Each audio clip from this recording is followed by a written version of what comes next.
I don't know. I don't see any of that continue. Oh, Michelle's here.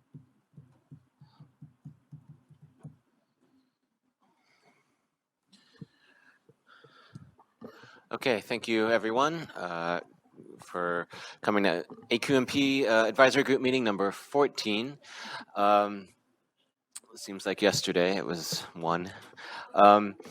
So again, welcome everyone. We'll go around and do introductions, but I just wanted to mention that the main focus of this meeting is we did release a revised draft at the last board meeting on October 7th, and we released a strikeout underlined version, so it should have been very easy to look at the changes. So I think the main focus of this meeting is to get feedback on the changes that were made, as well as talk a little bit more about the incentive funding plan that we're working on. So with that, let's start introductions. Again, Philip Fine, Deputy Executive Officer, Planning and Rules Division at AQMD. Wayne Nastri, Acting XO, South Coast AQMD. Karen Maliano, Chief of the Air Quality Planning and Science Division at ARB. Barbara Baird, Chief Deputy Counsel from the South Coast AQMD. Henry Hogo, Assistant Deputy Executive Officer at AQMD. Nancy Pfeffer, representing the Gateway Cities Council of Governments. Terry Roberts, American Lung Association in California. Bill Wong with General Counsel's Office. Chris Shimoda, California Trucking Association. David Rothbard, Southern California Alliance of Publicly Owned Treatment Works. Kurt Coleman, Southern California Air Quality Alliance. Mary Jane Olaso, County of San Bernardino. Tara Tisopoulos on behalf of OCTA. Sue Gornick with Western States Petroleum Association. Wow, two mics, I'm in stereo. Bill Lamar, California Small Business Alliance. Allison Teramoto, Port of Long Beach. Lisa Wonder, Port of Los Angeles. Michelle Hassan, Center for Community Action and Environmental Justice. Janet Whittick, here on behalf of SEEB and Bill Quinn. Tom Gross, Southern California Edison. Paul Ryan, California Refuse Recycling Council. Brandon Matson, LA County Business Federation. Good afternoon, Todd Campbell, Clean Energy. Steve Smith, Sandbag. Romshan Loa, Southern California Association of Governments. Noel Moico with Southern California Gas. Tracy Goss, Planning and Rules Manager here at the district. Ryan Stromar, AQMD staff. Mike Krause, Planning and Rules Manager with the district. Sangmi Lee, Program Supervisor in Air Quality Modeling and Emission Inventory. Hi, Jill Wynot, Chief Operating Officer. All right, and who do we have on the phone from the CARB location? Sylvia Vanderspeck. Carol Sutkus from ARB. Scott King, also ARB. That's it, here, for now. And from the EPA location? This is Winky Tax, EPA Region 9. Okay, so we'll go ahead and get started. First item is approval of the minutes. Did everyone have a chance to look at the minutes? Any edits or changes? Bill, nothing? Okay, without any objection, we'll go ahead and accept those minutes. And then we'll move into our first slides. Just some really brief updates on SIP activities as well as schedule.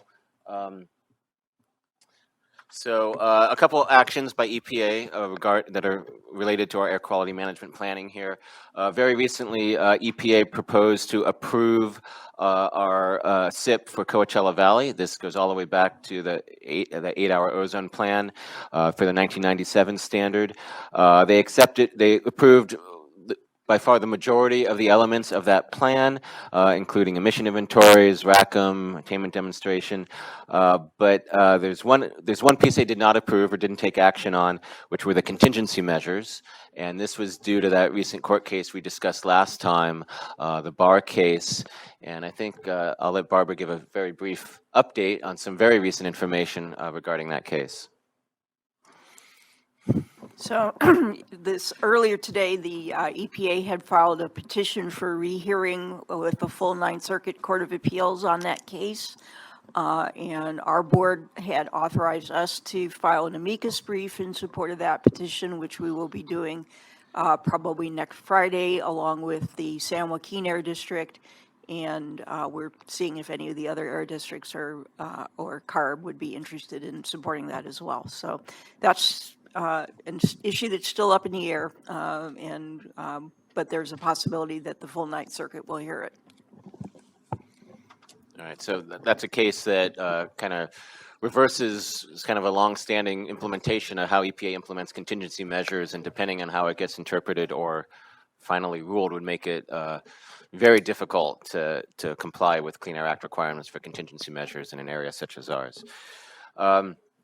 So beyond that, there was another action, a final act or proposal to partially approve and partially disapprove our RACT SIP. If you remember, as part of this plan, we had early submittal deadlines for certain elements of this plan that included emission inventories and reasonable available control technology demonstrations. So as part of that submittal, EPA approved most of it, but had a partial disapproval, and it's related to the reclaim program. It's the same reasons that on our PM 2.5 plan that they had a partial disapproval in terms of whether the reclaim program met RACT previous to the 2015 amendments that were adopted. So most of the RACT was approved. There's still this one outstanding issue, and it's an issue we are working on resolving as soon as we can. Any questions on that?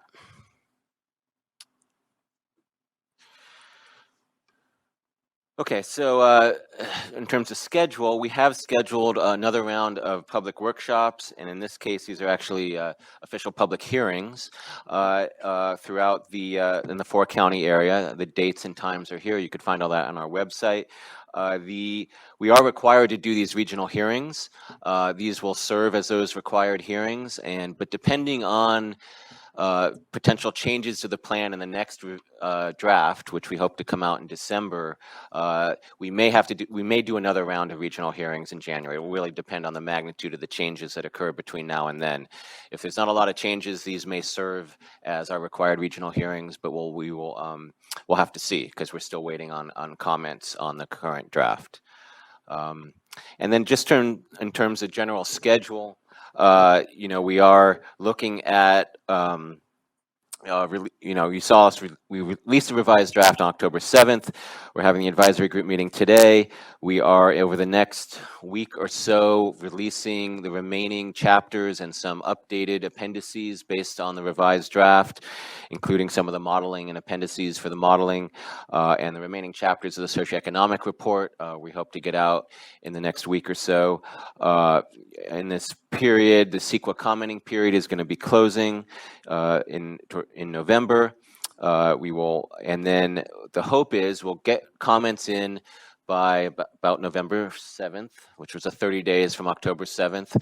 We'll take those comments into account. We will be working on another revision, which we will call a draft final AQMP, that we hope to release in December at the December board hearing, as we set the hearing date for February. So a 60-day set hearing, and that's the current plan for that. Obviously, if the comments are very significant, we can still set the hearing, but the full document doesn't necessarily have to be out at that time. But we will work towards getting both done at the same time, setting the hearing as well as having that draft final. That will allow another 60 days in that interim period between set hearing and hearing for additional comments that we could still make some changes in that period, and obviously the board has discretion on the hearing day in February to make certain changes as well. So that's the current schedule. Any questions or comments on that? Harvey.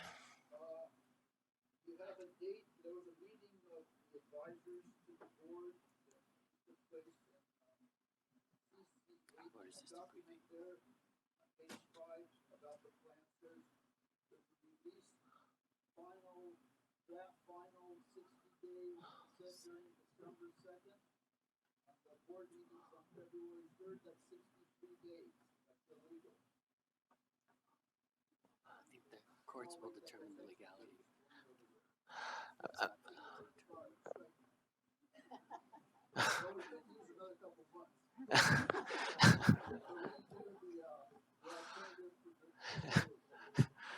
Okay. Any other questions or comments on schedule? Again, we did, according to, the presentation at the board in October, the general sense is that more time was needed. So we did extend it from December to February to allow that additional time. And again, we hope to get all those remaining chapters updated and out over the next week or so. All right, if there's no questions on that, I'll turn it over to SCAQMD to give a brief update on our modeling. As you know, as we make changes to control measures, as we get even a little bit updated information on inventories, the modeling gets refined as we go. And there's been some updates that SCAQMD will present to you. They're not major changes. These are, in the percent one way or the other changes. But we do have to keep everything consistent, and we hope to have everything consistent by December. So SCAQMD will present some of those updates and where we stand with that. So good afternoon. I'm here again to present the updates on modeling and emission part. So the emission inventory-wise, it's 99.9% is completed, and then we are hoping that it's going to be the final one. But whenever there is a significant updates coming up, then we try to incorporate that as much as possible. So in the last 2-3 weeks, there were two significant updates we have received. One of them is the on-road mobile source emissions inventory. It is not that the VMT estimate itself has been dramatically changed. However, the way that is incorporated into on-road emission model, that is basically MFAC 2014, has been the re-estimated, re-prepared. That gives a little different the emission estimation. But then by switching to this, the new methodology and new estimates, now the mobile source inventories are consistent to the CARB's database as well as the SCAQs. So, but that this adjustment gives approximately 4 tons of less NOx in the base year, and then close to 3 tons less NOx in 2031. Second significant updates coming from line haul locomotive section. So this locomotive emissions has been revised by CARB, and then this provides substantially less emissions, especially for future year. It's up to 9 tons, which was attributed to earlier expedited turnover to cleaner engine than initially expected.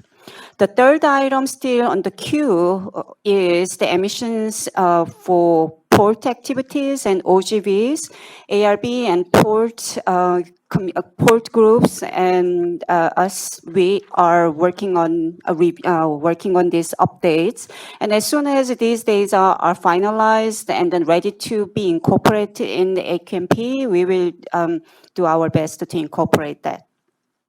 So with this emission update, just happened just literally 2 weeks ago, then we were entitled to redo this attainment demonstrations. But then here, let me go through this, the air quality standards that are addressed in the current AQMP very briefly.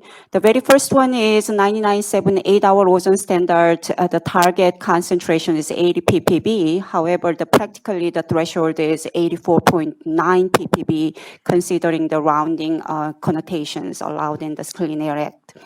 So currently the attainment scenario is baseline NOx tonnage is 262, and then the reductions estimated from the proposed control measures is 124, and then we have to add back the set-aside account, and then the remaining emission becomes 141 ton, which gives a future year estimated concentration of 84.5 ppb.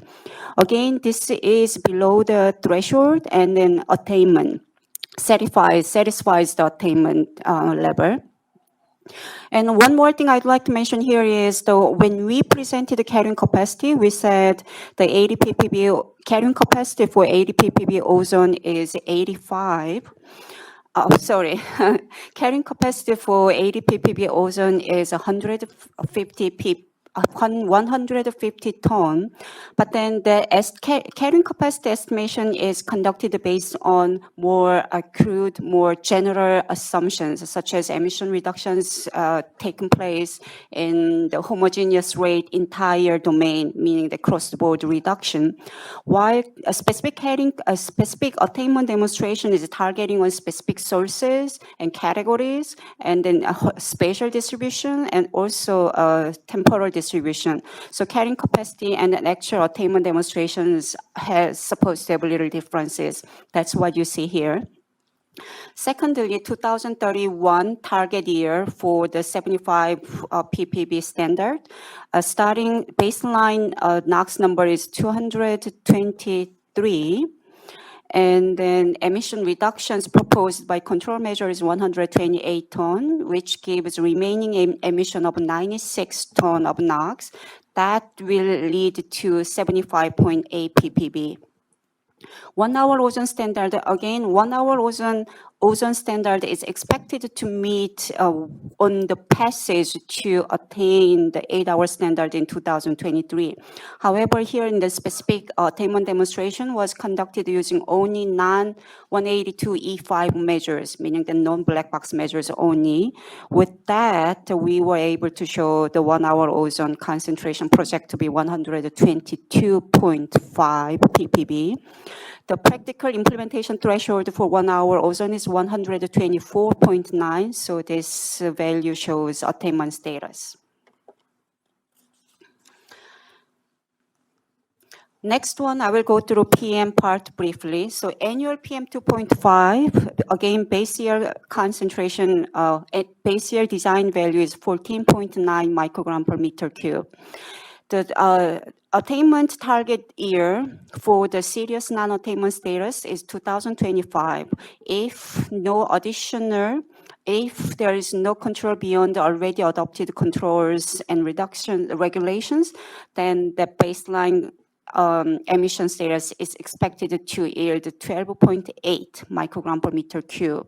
Here, the federal standard is 12.0 microgram per meter cube.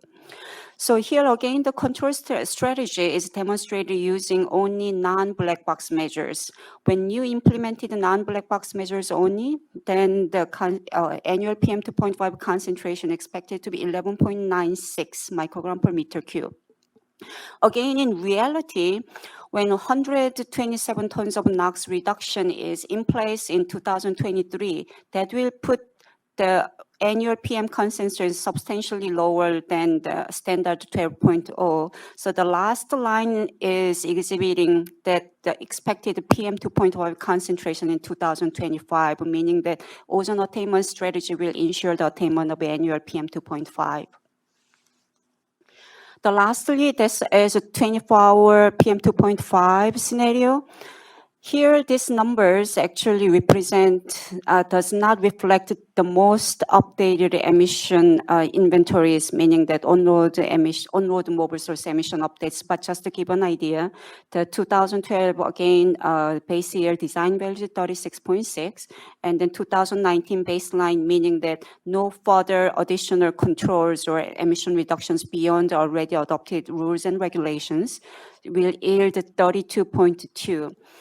Which is in attainment status. So a step will continue work on to revise this scenario using most updated emission inventory. However, the level of emission inventory change is like just a few percentage range, and then future predicted concentration is way below the threshold, the air quality standard.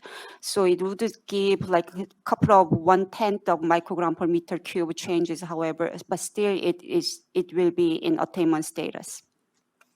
So up to here is brief update of emissions and modeling. Any questions, comments?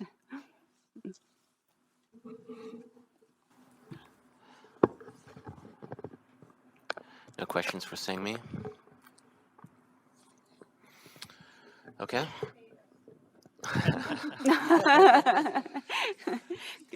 So we're rolling right through. I don't have a lot of slides for the next item, revised draft, because in the last meeting we even before we released a draft, we talked about some of the changes that were coming. So this is a good opportunity to talk about those changes now that many of you have had a chance to see the words. But just to review a little bit, we had 67 comment letters on that draft plan, and we are still working on a document that we always do, which is an appendix that is specific responses to all comments received.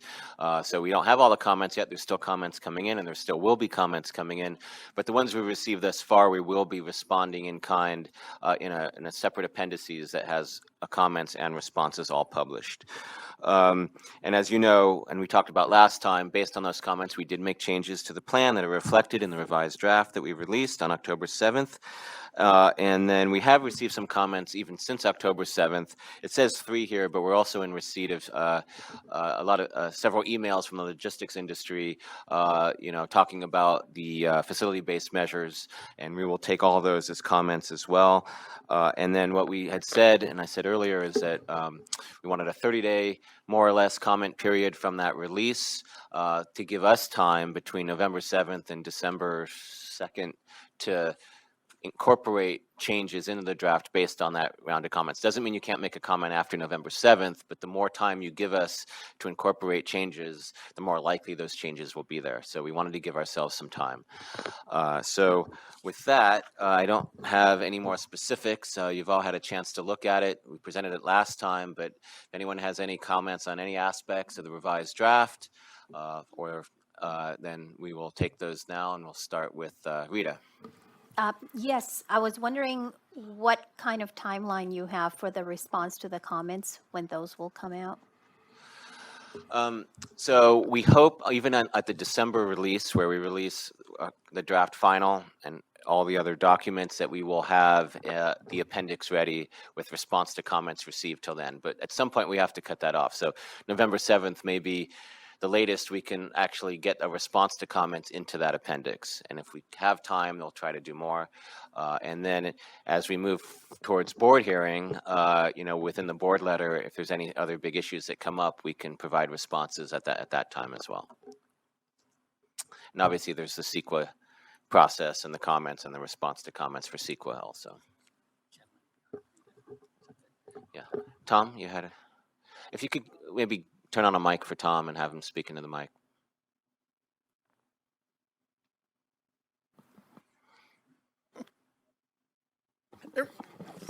Dr. Tom Williams, Citizens Coalition for a Safe Community. We will be submitting comments next week.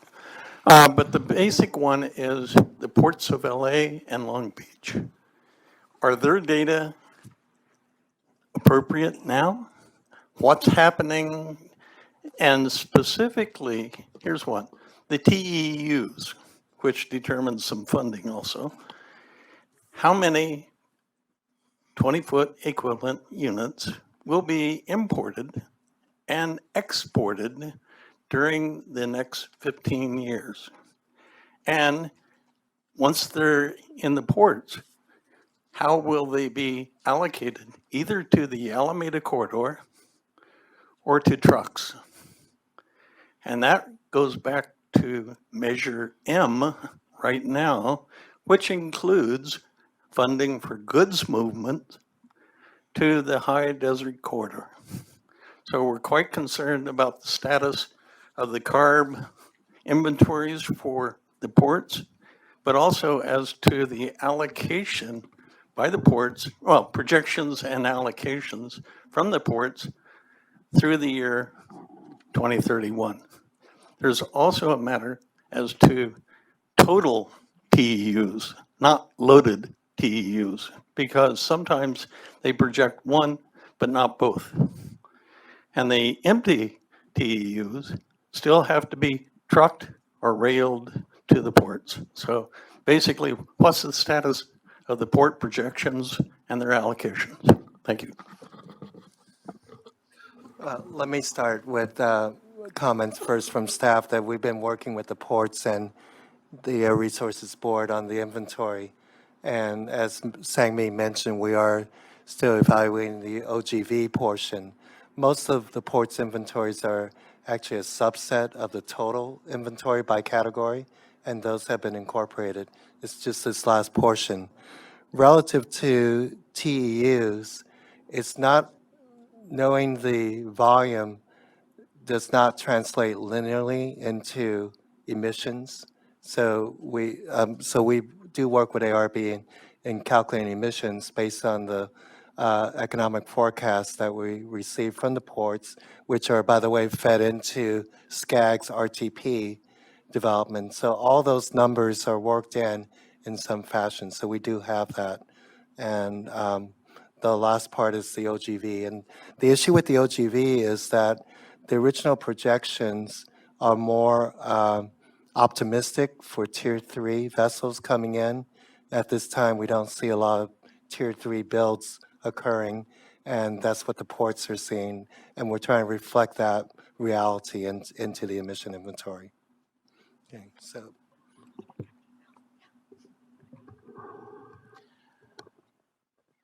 David? I had a question regarding the comment process. In that, as Philip and you have discussed, there's some things I'd like to see included into the document, and our comments have not been reflected in the document thus far.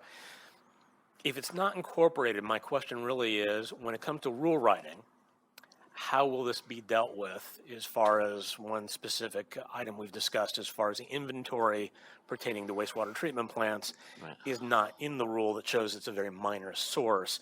If it is not clarified in the AQMP, is there any harm when it comes down to the rule writing? I'll just back up a little bit so everyone understands. So David made a comment that in one of our measures that we're looking at non-refinery flaring. It includes mostly existing flares, not that any flare put in recently is actually quite clean, but there's a legacy fleet, so to speak, of flares out there that are very old type flares, and they tend to exist at landfills and oil and gas facilities, oil and gas extraction facilities, and the third category is wastewater treatment plants. But when you look at the inventory and divide those up, it's mostly landfills and oil and gas, and a very small fraction in wastewater treatment plants. And that could be because they don't flare as much or they have the cleaner flares, and we'll have to look into that. But so David's request was that, first of all, does this measure apply to us? We're such a small part of the inventory. But secondly, can you at least acknowledge in the measure that we are a very small part of the inventory? And I think we can do that. We can add those specifics into the measure. Really, measures are general and they're applying to a wide range of different types of equipment, or in this case, a certain type of equipment across a wide range of different source types. And when you get into rulemaking is where you dig down deep and see where it needs to apply and where it's cost effective and where the emission reductions will occur.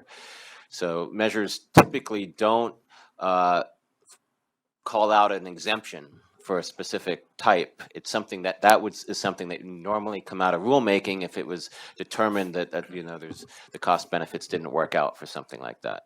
But I think one thing we can do is be clear that we have a total inventory number and we can break it down by what we know about individual. And then when we get to rulemaking comments, and everyone's free to make their case that their particular facility or facility sector is not a big piece and that they should either be exempt or have different provisions in a rule. And whether we do that or not is something that the board would decide and be part of the analysis. But these measures don't, what the measures do, if anything, is tie you to the emission reduction commitment, and even that can be substituted in other ways. But it doesn't tie our hands going forward if we wanted to include something like that.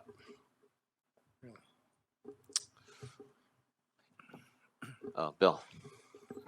Yeah, again, on the question on comments, I just want to be clear, November 7th is for the AQMP. Does that also include Appendix 1, the health effects? Is she okay?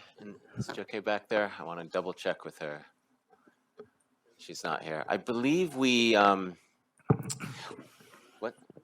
We still think about that?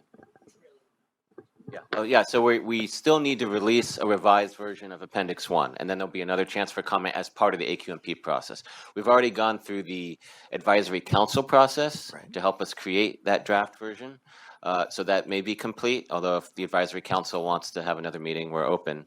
But now it's a matter of commenting for the general public on that piece once it gets revised. And I think that should be out relatively soon also. So my question was, does November 7th apply to Appendix 1? Does not. No. It'll be sometime. If there's if there's documents that aren't available yet, as we release those documents, we will hint at a reasonable comment period to allow us to see those comments and incorporate it. And if some of those periods trail past December 2nd, we will have to find a way to revise those documents as we go forward as well. We hope to get everything out in the next week or so there's enough time to incorporate, have people read it, give us comments, and incorporate them by the December date so we can have most things tied up by December. Okay, and then my other question is that for the socio-econ, you're going to set a comment date on that. Yeah, that'll probably go beyond December, and as in the past, the socioeconomic report has come out kind of in the period between the draft final and the final hearing. But there will be a comment period and another potential revision of that after it comes out. We'll set those comment periods as that's available.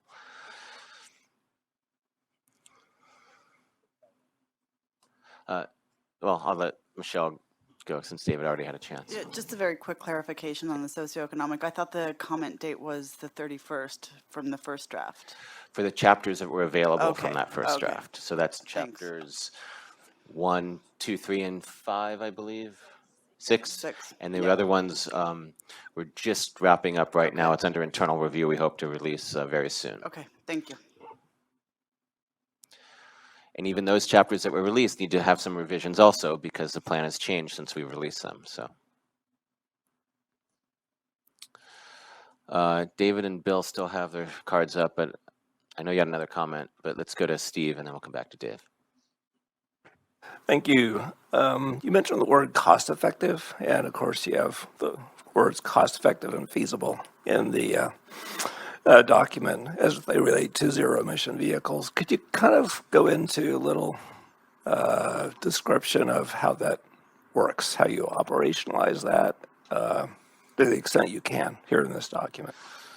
Right. So traditionally, it was probably a little simpler. Cost effectiveness was, you basically look at the cost of compliance and then the cost of perhaps operational costs to maintain that equipment, divided by the emission reductions you would achieve over that period. And you could do that by the LCF method, DCF method. Going forward, there's a couple things that may change a little bit when we get into rulemaking on some of these issues. One is when we look at cost effectiveness of incentives, it's a slightly different calculation because we're looking at per incentive dollars spent for emission reductions, not necessarily total cost of compliance. So the incentives are meant to be offset the total cost of compliance, or if it's a voluntary program, it wouldn't be compliance, but the total cost of changing out equipment. So there might be two different cost effectiveness numbers we look at. One is how do we best apply the incentives in the right place, and the second would be on a regulatory measure, what's the total cost of compliance separate from any incentives that may be applied. The other thing to consider is that we are committing to, and this is part of the revision, is really looking at some life cycle analyses of zero versus near zero emission, looking at GHGs from the entire energy supply and fuel supply, as well as the NOx emissions from cradle to grave where the energy was generated. And we want to incorporate in the denominator, in the NOx emissions, when we're calculating cost effectiveness, a more broad look at what might be upstream emissions or benefits as well, and incorporate that in some of the cost effectiveness analysis, especially when we're looking at, say, commercial and residential appliances. And we hope to start that analysis soon after the plan gets adopted. Do you have any examples of how those calcs might look? Or I know the traditional ones, but for the kind of these new. For the incentives or for the? Well, Both, actually. So incentives, Henry, would be better, but it kind of follows what we do for, say, Carl Moyer program, which Henry can address, and then I can address the other one. But So relative to incentives, we are in discussions with the state, with ARB on new guidelines for cost effectiveness criteria, which is the Carl Moyer program. And currently the cost effectiveness criteria is around $17,000 per ton. And so funding is based on the per ton and those dollars. We've been talking about going into the future that cost effectiveness criteria would increase to somewhere on the order of $30,000 to $50,000 per ton to help cover the cost of advanced technologies, near zero, as well as zero emission technology, especially as we go into the distant future when there are ultra low NOx standards, then cost effectiveness really would only apply to zero emission type vehicles, in which that's why you see an increase in cost effectiveness criteria. But in terms of incentives, sometimes we just fund based on $1 per vehicle, and that's what the Proposition 1B program has. It's $50,000 per replacement truck, and that doesn't necessarily equate to a cost effectiveness number. So it just depends on the type of program. yeah, and then in terms of kind of this life cycle analysis we're talking about, we talk about zero and near zero emissions a lot in the document. But even if it's zero emission on site, if it's an electric piece of equipment, mobile or stationary or otherwise, the electricity is getting generated somewhere, and there's some emissions profile, criteria pollutant, and greenhouse gas pollutant profile of providing that electricity. And depending where that electricity is coming from, whether it's from a natural gas powered power plant, from solar, from renewable natural gas in a fuel cell, there's going to be different profiles for the total energy mix, as well as perhaps what might be used in a particular project. So you have to take all that into account, right? And you may have a ultra low NOx piece of equipment on site, and there's also a life cycle analysis associated with the transmission of natural gas. And so we want to take a more holistic view, especially when we're looking at where incentive funding could be best spent, and where when we develop future regulations in these areas, where the best types of areas to look, what types of technologies, what types of sectors make the most sense. So we hope to start such an analysis, which can be quite extensive and includes some modeling soon after the plan is adopted, and hopefully form some kind of public forum to do those types of analyses. Any other questions? David, back to you. Regarding timing, in the past, when we first started 14 meetings ago, the deadline was the summer, and staff has said we want to get it right and make sure this document's a good document. It's a very complicated document. It's a very challenging document. I think everyone would agree on that. My question is, if there are complexities and there needs to be more fleshing out of details, are you dead set on going to the board in February, or is it something that you feel you have flexibility to take longer to get it right? Well, from staff's perspective, we're shooting for February. If a big issue comes up, we will probably take that committee and discuss it with them and talk about schedule again. We'll have to see what comments come in based on, well, I haven't seen the comments yet, but the changes between the draft and the revised draft were significant in many areas, and I think we addressed some of the comments, if not all of the comments. We'll see what we get, and we'll hopefully turn it around quickly. It might not be possible to address every issue. There's going to be disagreements at the end of the day. We understand that, but it'll be up to the board to decide whether those there needs to be more time before and that there's a chance that those disagreements can get worked out within the plan. I'm not going to call you Bill. Hi, and I'm sorry if you talked about this at the last meeting, but I was curious in terms of the basis for the 5 tons that are being attributed to sunsetting reclaim, and then what your approach might be to evaluate the cost effectiveness of that measure. So we've for some time now we've proposed another 5 ton per day reduction in reclaim. There is several ways to go about that, right? One way would be, as we've done traditionally, is assess technology, see if there's additional opportunities for technology, calculate what that would achieve, and then adjust the program to achieve that equivalency. That's what we've done in the past. Another way, and it may be a more straightforward way, is to return to some kind of command and control regime, because if that analysis results in a shave that's going to essentially have everybody need to put on controls to meet a very steep shave, and they're going to do it anyway, and there's many facilities that have already done so and are already at backed or barked, then reclaim just becomes another regulatory layer on top of what would otherwise be required under command and control. And I think we'll find that many facilities don't, there's no need for that layer anymore. So there needs to be an analysis of whether the flexibility that the program has provided in the past will continue into the future. There needs to be an analysis of how cost effective achieving those 5 tons will be, and then an analysis of the best way to get there, whether it's through program refinements and amendments, whether it's through a shave, or whether it's through some kind of transition. So the starting point is the assumption that you're going to be able to get 5 tons out of reclaim, and then you're going to look at how that might work. Right. And then would the cost effectiveness be comparing sunsetting reclaim to a straight command and control approach?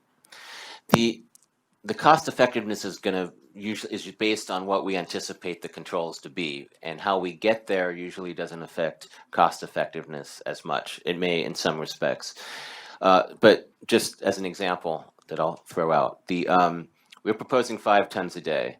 The last shave determined that the emissions under bark should be about 10.2 tons per day, and the available credits adopted by the board to achieve that was 14.5 tons per day.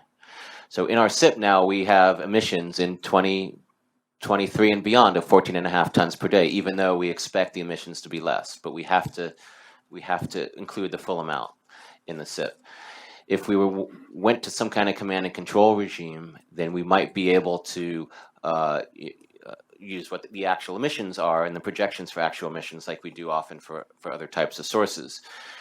And 5 tons a day below 14.5 is 9.5, which is only 0.7 tons below what the actuals are anticipated to be in 2023 anyway. So it might make it easier to get from 2023 to 2031 with essentially a 0.7 ton per day drop in emissions, rather than a shave that's going to have to include a margin. But none of this has been determined and needs to undergo a thorough analysis before we'll come forward with proposals. And obviously there's a reclaim working group that hasn't stopped meeting for 3.5 years now and will continue to meet. Susan? I think I can talk loudly enough. Based on that and the fact that yet to be determined exactly how it will be achieved, doesn't it make sense to include some kind of range, as was given in the last AQMP, which was obviously way, achieved much more than was in the AQMP? Yeah, we learned our lesson to be a little more optimistic.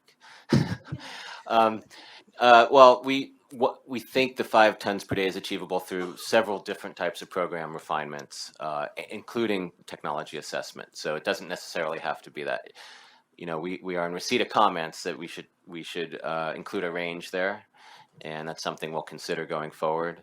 But I think we also want to hear comments on the concept of the sunset, and we can take those comments together and see what the appropriate commitment will be.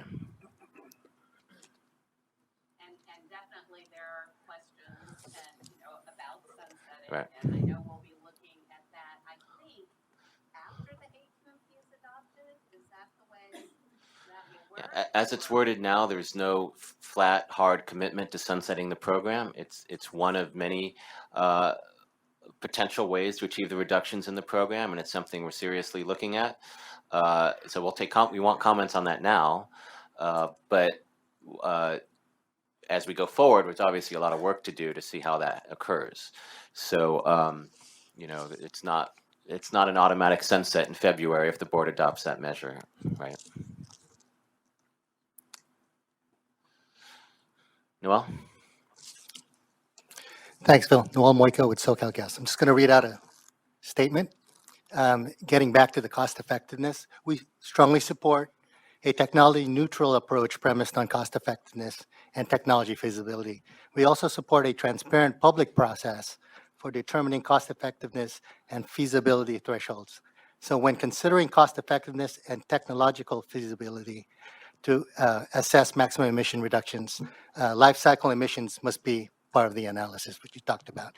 So we urge the South Coast AQMD to review the AQMP to ensure that this policy statement is referred to consistently. And I know there's still some squirming to do, so hopefully we can get involved in that process. Thank you. Thanks, Noel. Any other comments or questions? Yeah.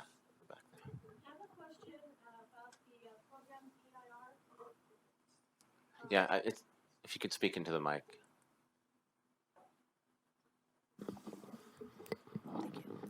Yeah, I had a question about the programmed EIR. A while back, I had heard that there was a board meeting out in San Bernardino and they made some changes to the draft AQMP, or they were discussing changes.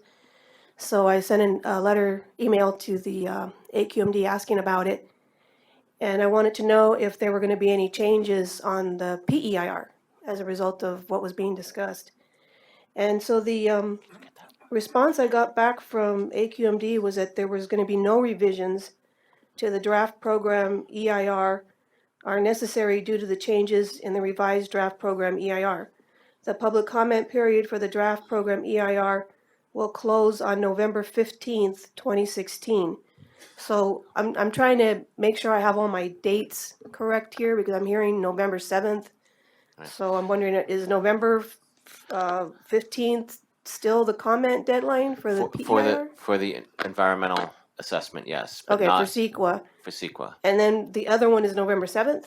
November 7th for the plan, although, again, if we anything received after that, we'll try to incorporate.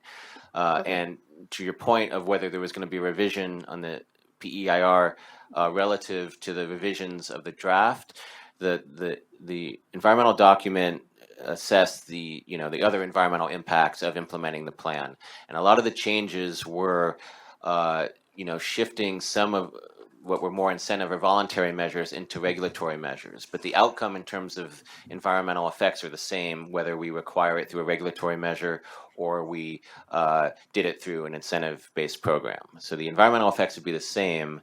So we didn't feel there was any edits necessary or changes necessary to the environmental document that already analyzed those impacts. Okay. Okay.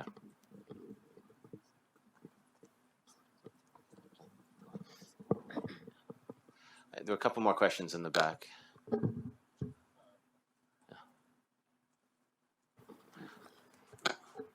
Hi, I'm Carl Laney with ES Engineering.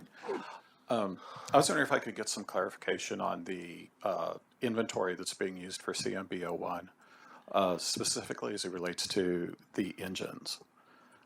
You show a permitting activity of 3,800 permit applications since 2010. And it seems a little bit high. And so my first question is this including portable engines and portable engines through PERP, or is this intended to be South Coast permitting?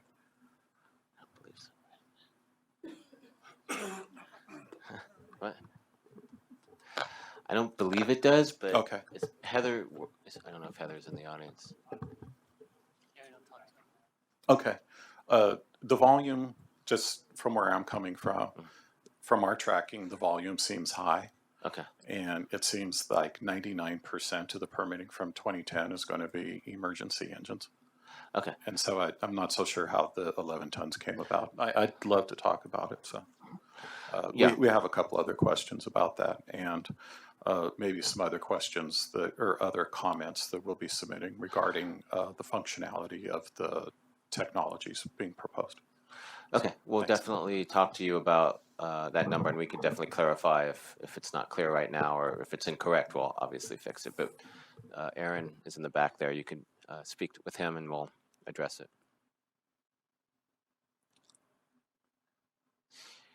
Yeah, one more time. Yeah. I just wanted to throw in our support for Noel's comments on the importance of fuel neutrality. And, you know, we're going to look at the cost effectiveness report in terms of looking at, you know, the range of what you think is possible within the measures. But it was important. I think it's just really important for us to underscore that comment. And again, this analysis is going to necessarily occur after the plan, but when we're looking at, you know, future regulations or even incentive programs, we want to be able to go to the areas that are most cost effective. And so we want to convene a group. It's going to require a bit of a modeling analysis, energy, technology, a lot coming together there, but we want to start that process and really come up with, and it's not going to be one technology or one sector. It's going to be combinations of technologies and sectors and electricity production that lead to some of the best solutions, and that's what we want to identify.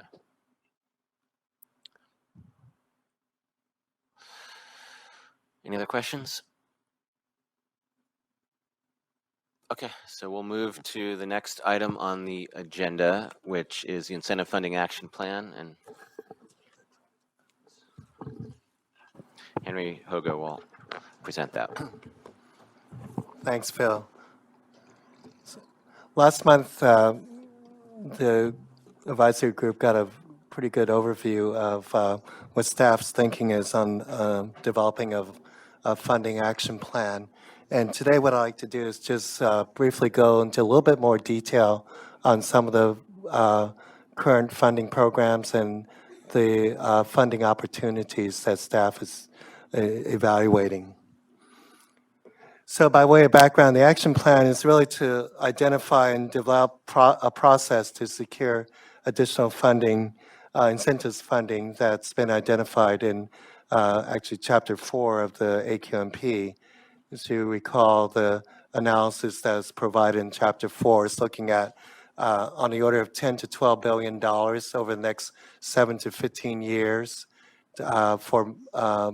to reduce mobile source emissions, accelerate vehicle turnover, and to newer near zero and zero emission vehicles where appropriate. And then on the stationary side, there's about $1 to $2 billion of incentives that could help reduce NOx emissions from stationary sources. The plan itself is divided up into 5 sections: background, assisting funding programs, both past and current programs, and potential new funding opportunities, as well as activities to pursue or secure additional funding. And then, of course, a schedule and reporting on progress back to the board. Relative to funding, existing funding, this slide shows what our current year funding levels are, and these are our ongoing year-to-year funding programs. We did not include in this slide one-time funding such as the AB 1318 funding from the Sentinel Power Plant or settlement mitigation funds that we get on and off, or compliance mitigation penalty fees that's been collected. So this is more looking at a sustained level of funding that we've seen year to year. The first two are our Moyer programs, the state SB 1107 portion, and our local Moyer program, AB 923, and the tire fee portion. Those two add up to about $56 million that we see on a yearly basis. Then on the regional level, we have the AB 2766 program, which is administered by local governments as well as the MSRC, and that's about $37 million per year. This is actually the last year of Proposition 1B, which is the Goods Movement Emission Reduction Program. For this year, we have about $137 million to replace older trucks as well as a low NOx element, which will be looking at the near zero and zero emission technologies coming out over the next few years. And then we have other state programs such as low carbon transportation program, which is recently with the state legislative appropriations, $368 million towards heavy duty vehicles, as well as light duty vehicles, the CVRP and the Enhanced Fleet Modernization Program, the car scrap and replacement program. The we did not put any funding here because these are subject to state legislative appropriation, and some of these funding are actually done on a competitive level and a voluntary level statewide, so we don't really have a good handle on numbers for just the South Coast region. The other two programs are the AB 118 program, the Air Quality Investment Program that ARB administers, as well as the Energy Commission Alternative Fuel Vehicle Program. That's on the order of $125 million per year.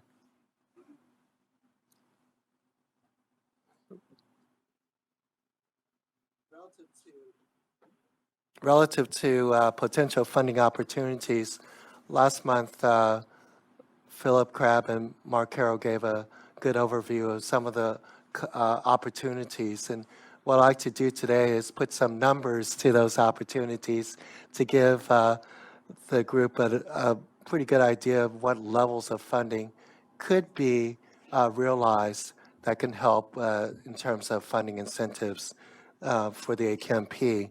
The first one is the VW settlement, which has recently been finalized for the 2-liter engine, and that's on the order of $381 million for the state. And ARB is going through a process to develop a funding plan that they have to submit to EPA as well as the other states that are receiving this funding. This funding is primarily for NOx mitigation. There are other components of the settlement that are for consumer protection as well as future electric charging infrastructure, zero emission charging infrastructure. But this is strictly for NOx mitigation. So we see that there's a good opportunity, excuse me, to turn over vehicles with this type of funding. Of course, I mentioned the AB 118 programs and low carbon transportation programs. These will be more on a competitive basis. So we will make every effort to apply for those funding. We know the ports have applied for funding and have received funding in the past. I did not put down on the federal level, we do have DERA funding as well as airshed grant, targeted airshed grant funds. And those are subject to congressional appropriations also. And this year, the current year is $26 million nationwide.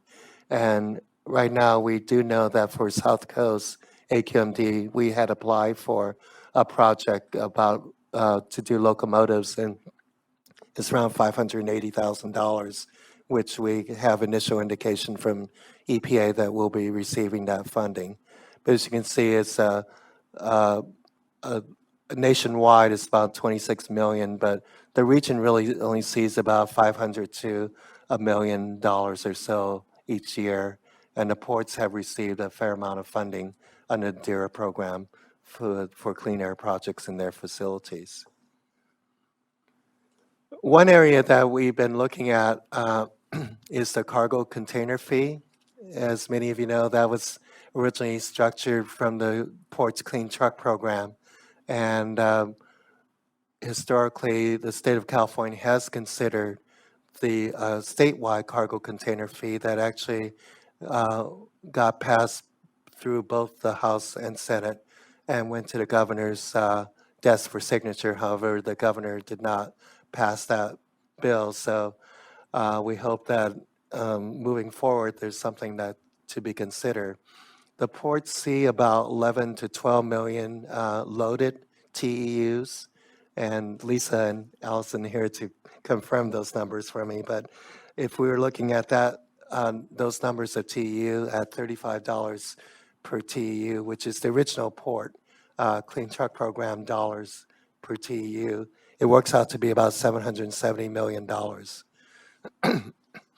Looking at expanding auto registration fees, if we just simply go to a $20 fee per automobile registration, that can generate about $240 million per year in terms of revenues towards a funding program.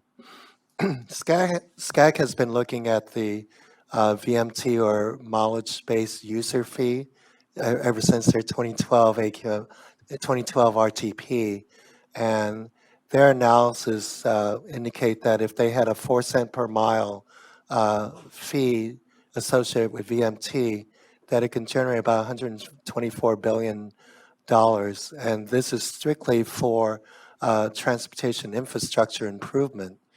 We looked at this as a possible add-on of a 0.5 cent per mile that will not conflict or take away from what SCAQ is proposing, but it'll be add-on to provide additional air quality benefits. And that actually can equate to about $1 billion per year in terms of revenues, if that was realized.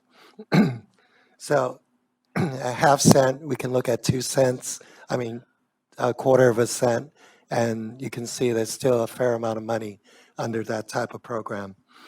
We also looked at add-on to gasoline and diesel fuel tax at 1 cent per gallon. It can generate about $72 million per year. In terms of property tax, we looked at 0.1%, and that can generate about $230 million per year. And lastly, retail sales tax, which can, at 0.1%, it's about $273 million.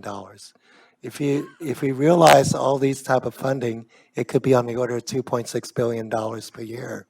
Excuse me. But keep in mind, we're looking at this from a planning viewpoint. We know the challenges are there. Many of these opportunities are politically sensitive, so we have to keep those in mind as we move forward. There are other opportunities besides looking at legislative action to create these new revenue sources. There are voter opportunities through bond measures and ballot measure. The state is considering moving forward with a new Proposition 1B like program as part of their Sustainable Freight Action Plan to garnish new funding for transportation infrastructure improvement as well as air quality improvement. And we did not put any numbers down for these type of programs because we don't exactly know what that levels will be ultimately. Ballot measures, right now LA County is considered Measure M for transportation improvement, and we believe there's opportunity there in the future for such type of ballot measure to move forward. Of course, within our own agencies, we have compliance mitigation fees, which we can put towards funding incentives, as well as compliance through notice of violations and settlements, supplemental environmental projects that could go towards that.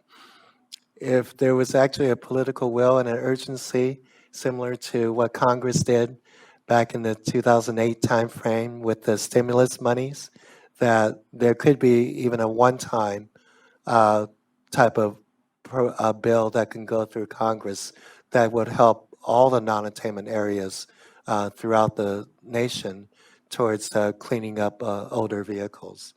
Of course, public-private partnerships are critical here, and we'll be looking to working with all the stakeholders to identify actions that are being done with the stakeholders' own investments that equates to a relief towards or an offset towards the funding that's needed for the $1 billion per year level. If we can recognize some of the actions that companies are doing to purchase new equipment and new technologies, then that could help reduce the funding that's needed. And then lastly, those two go together with the voluntary actions. relative to activities to pursue funding, we're really looking at what authorities we have that the agency can do, and we need to look at what actions can happen at the state level, state legislative level, as well as the congressional level nationally. We want to form a stakeholders working group to discuss these opportunities and help prioritize where we can start looking at these opportunities. And the stakeholders working group we envision would be representatives from stakeholders who are more versed in finding monies rather than commenting on AQMP. We appreciate both, but it seems like you all have your funding arm, which can help us in terms of identifying where fundings can come from and how to proceed. Want to look on a national level, creating a national collaborative, because we found that through CAPCOA, our district, along with the other 34 air districts, were able to work out a formula for allocating funds from the Carl Moyer program that we don't compete statewide, and it's a recognition of the severity of the air pollution problem as well as population exposure. If we were to do this on a national level, we can establish a funding allocation mechanism that will recognize the severity of the air quality problem and place the funding in the locations where it makes the most sense. Of course, having a national collaborative helps in terms of like new truck sales, which occur primarily outside of California. So if we can incentivize new truck sales to near zero and zero emission technologies in other states, and those trucks do come into our region, it benefits California as well as the other states. So those are reasons why we like to develop a national collaborative, and we'll be working with NACA to help set up. But we do have national associations, private sector associations such as MECA, the Manufacturers of Emissions Control Association, who have been supporting our petition to US EPA for ultra-low NOx standard. And then on the state level, as I mentioned, we will work through CAPCOA to establish the state collaborative. This slide shows the time schedule. We hope to have a draft document released sometime in November, probably towards the latter part of November, for public comments. And then we'll begin the discussions on a national level of creating the collaboratives and having some input into the president-elect's transition team to set some air quality priorities for not only our region, but for the other non-attainment areas throughout the nation. We like to form the working groups sometime in December and January to initiate those type of discussions. And then, of course, we need to discuss what the ramifications are if we don't see the funding realized, and what the impacts would be in terms of our AQMP. So we need to have that discussion along as the AQMP is going before our board for adoption, so that the board has a full understanding of the ramifications of funding and the regulatory approaches that are in the AQMP. And lastly, after the adoption of the AQMP, we want to move forward with implementation of the action plan. So that concludes the formal presentation.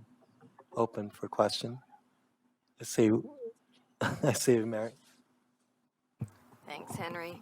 Yeah, I heard your comments as to whether or not these proposed measures are feasible. I'm a finance professional in local government for the last 30 years, and I can tell you we have limited bonding capacity, we have limited taxing capacity, we have competition from Northern California when it comes to cap and trade.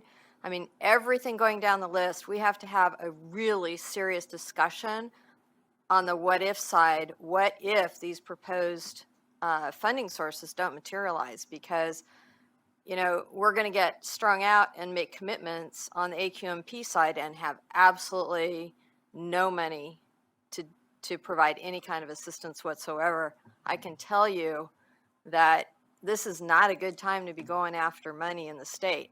You know, if we're at the tail end of this semi-recovery, it's been the longest recovery in history. You know, we're staring down, you know, at least stagnation or slowdown over the next several years. So we've got to be really, really careful on the what if scenario. We appreciate those comments, and we actually have been talking with San Joaquin Valley because they are in the similar situation as we are about collaborating and looking at the various regions throughout California, how we can work together rather than compete with each other in terms of looking for this type of funding.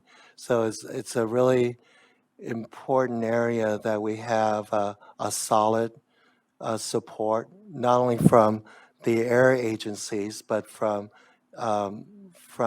Chamber of Commerce, the private sector. You know, we have discussions with the Trucking Association about funding, and they've been participating in funding programs. And there are things that we want to do. We know the ports have been looking for funding, and they comment to us about the harbor maintenance tax fee, which goes to a nationwide fund, which the ports actually don't see a lot of that money coming back. So are there ways to prioritize those funding even within a sector such as the ports harbor maintenance fee that can bring some of that money back into the region? So this is where the collaboration is really, really important to put together. I think David's next, and then Carla and Todd. Henry, thank you for the discussion of potential funding sources. And I sort of wanted to ask a question sort of beyond that, assuming we get the money, which would be great, how, for stationary sources, how this process will be crafted such that a stationary source would be able to get funding for different projects. And I have some specificity in my question because I don't find it in the AQMP as far as the process and any specificity. So my piecing things together, my general understanding is that, and please correct me if I'm wrong, that if a stationary source comes in and says, I would like funding, there's going to be some cost effectiveness threshold, sort of like we have with the rules already, saying to do this retrofit, South Coast says, you know, cost effectiveness is 40,000 per ton, whatever it may be. If you're below that, then you're on your own.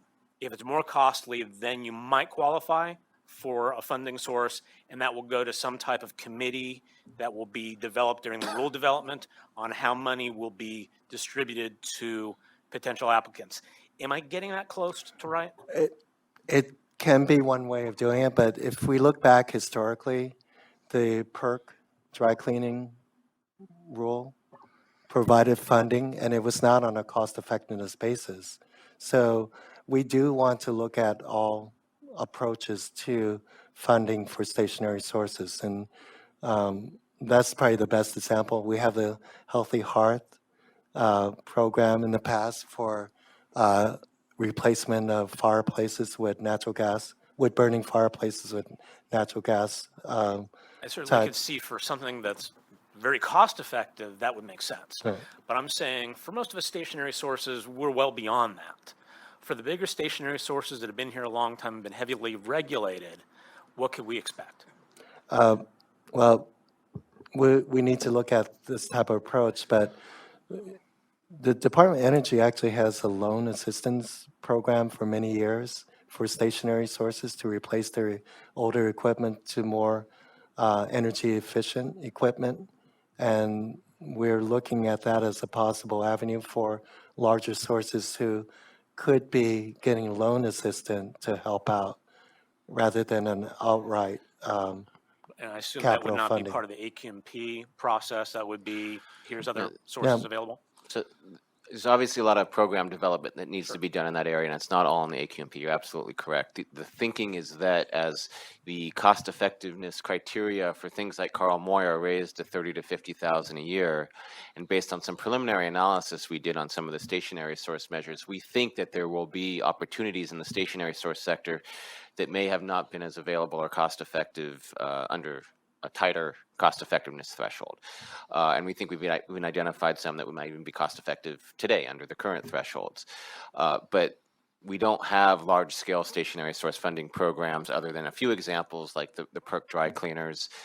It could take the form of a loan program. It could take the form of something very similar to Carl Moyer, where we put out a call for applications, and we get a bunch of applications, and we evaluate them based on cost effectiveness and whatever other criteria that our board decides what the criteria are and what sectors we may be focusing on, and the board decides on all those funding allocations as well. So there's a lot of, if money is raised, there's a lot of program development work that needs to be done in those areas, and a lot of thought needs to go into perhaps some differences between mobile and stationary sectors and how things work, but also is it a loan program is the best way to do it? Is it a grant program? Is it, contracts? There's a lot of different forms it could take. You're right, the details aren't there because we haven't got that far yet, and we don't have a lot of examples on the stationary source side. We have a lot of examples on the mobile source side about how to implement these programs. It's not that we haven't done stationary sources before. We have the PERC program, even Carl Moyer has some stationary sources, but it might be one or two projects a year. So we'll obviously form working groups and develop those programs and do it transparently and see where the opportunities are. And that's kind of my comment before was there's not a lot of specificity on how this is going to roll out for money that could come to stationary sources. And typically we haven't been the most cost-effective bang for your buck. So that's sort of the question my members are saying is like, okay, there's this pot of gold that we're going to hold up a leprechaun somehow. If the money comes in, it's likely to go to stationary and federal sources is what our concern is. So I was trying to get some answers as far as what the stationary sources could expect and what the process may be. Right. So but in terms of process, we're not there yet. In terms of what we preliminary identified as some opportunities, we have listed some in the plan. We could provide more specifics if that's something someone would be. We think there's some, again, opportunities in, multi-unit residential, boilers. We think there's some other opportunities in some other areas in light industrial. So we've identified some areas where we think, hey, that might work out and be, more or less in line with what we typically do on mobile sources. So there's no reason we shouldn't divert some of that funding into stationary. And when we kind of look at in those few areas, when we kind of look at where the opportunities are and the number of equipment out there, that's where we came up with like the $1 to $2 billion that we think could be allocated to stationary. Now that could change. It really, at the end of the day, we want the money to go where it's most cost effective, and it could go up or down. That's why it's a pretty wide range, but we want to evaluate all projects on the same terms also. And Carla was next. The realtor community really does support the use of incentives to get the emission reductions that you're hoping for from changing out water and space heating and appliances and all. They're very important. And basically $1 earned in any year of the time period for the AQMP is really welcome. But I'm wondering if you have looked at all about what your funding need is in the early years of the plan as opposed to the later years of the plan. To what extent does the funding for incentives need to be front-loaded in order for you to be able to deliver the emission reductions you're committing to? So in Chapter 4, we included a new table, Table 4-20, which shows a layout of funding to 2023. And it's on the order of $8 billion if funding is used to fully realize the emission reduction commitments of the further deployment measure. So we know that there will be other actions that will get emission reductions, so we don't necessarily have to get to $8 billion. Then from 2023 to 2031, we looked at what the emission reductions would be. It's sort of on that glide path. so to speak. It's on the order of about another $2 billion or so. So most of the reductions are needed in the early years. However, we know that we won't be getting $1 billion in 2017, and most likely not in 2018. So we did look at whether, going from 100 million to 200 million to 500 million over time, and then building up. Of course, the more we can get earlier, the better. But we do see that it will be a gradual growth of funding needs. And we'll look at that schedule a little bit closer under the action plan. Most of that funding is for mobile sources. Right. Would the amount for stationary sources change much? Again, as we go through a process, we want to do this, kind of life cycle analysis. We want to, as we find stationary sources, residential, commercial, small businesses, when we find opportunities there, we hope to be able to use these other funding sources to direct some funding there. We're a little bit behind in terms of program development and analysis on the stationary side versus the mobile side, since we have a lot of experience on the mobile side. So it is possible that that'll trail a little bit, but as soon as we find, wherever we can find those opportunities, we'll take them. So we have to, there's a lot of work that needs to be done to answer all those questions precisely. I think one area for new developments and redevelopment projects is the VW settlement, the $800 million or so that ARB is looking at for electric vehicle charging infrastructure. And that's an area where developers can look at having the footprint, especially a 220, 240 volt connection, 40 amp, to at least create the footprint. And if a charging unit is part of the sale of a building, especially multi-unit dwellings where it's sorely needed, then those are things that funding can help with. I saw Todd and then back to Gang. Okay, Todd first and then Jim. Thanks, Henry. Can you give us all a little more color on your cargo container fee item? Besides green? What's that? Is it more like a congressman, I guess now congressman, but then Senator Lowenthal fee? Yes. So it's not what the ports are currently contemplating with the clean truck program. This would be something separate, and I guess if there are two ways, the way staff is looking at it is that the ports had their clean truck program, and that has gone through a very successful program with the use of a tariff for the containers. The question becomes that of a level playing field.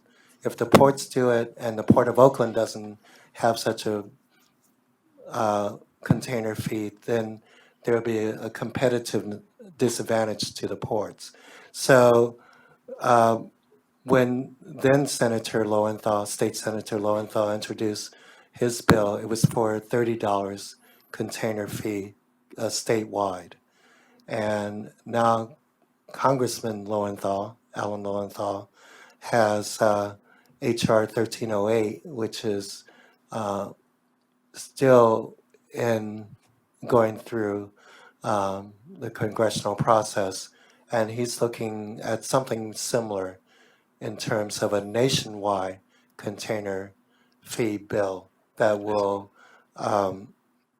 be used for infrastructure improvement as well as air quality projects. So we think that's really where it should be. It actually alleviates some of the concerns with interstate commerce if it's done on a national level.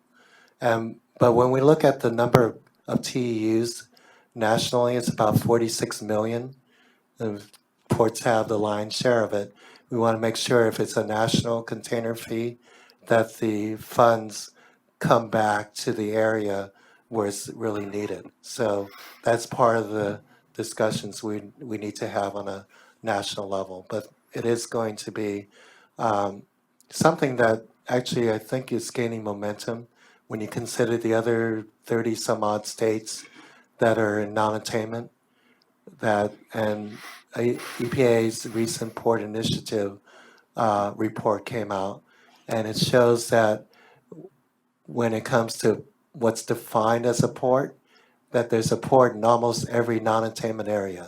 So we think of seaports as the East Coast and West Coast seaports and the Gulf state seaports, but there are inland seaports along rivers that have cargo moving through them. So there are a lot of activity that are port related in various non-attainment areas. So we think there's a possibility that this type of bill could go through Congress. Given the state of Congress, who knows? But that's the potential. Well, you answered my second question because I didn't know if you were suggesting if the district had enough authority to do this independently. So obviously, this is a federal effort. But and you know, I almost would say good luck on having that money come back in the way that, in the shape and form that we would like it to once it goes to the federal government. But I guess, but I would assume that if this was passed, the monies that were collected at the ports would still have to be spent at the ports, whatever we receive, correct? If it was a port self-generated revenue, it would be based on our understanding from the ports, and Lisa or Allison can speak to this, but our understanding is revenues generated at the port are fed back into port-related activities. Okay. Thank you. But if it was generated on a national level, it can be used throughout the region. Okay, Jim, and then Nancy, Bill, and Brandon. How about that? So my question is, how can the board justify? Oh, how can the board, justify voting for a plan which depends upon all these funds which are not in place? How does that work? What's the rationale for such an approval? Well, again, we don't have to have the funds in place to approve a plan locally, to approve it at the state level, or even to submit it to EPA.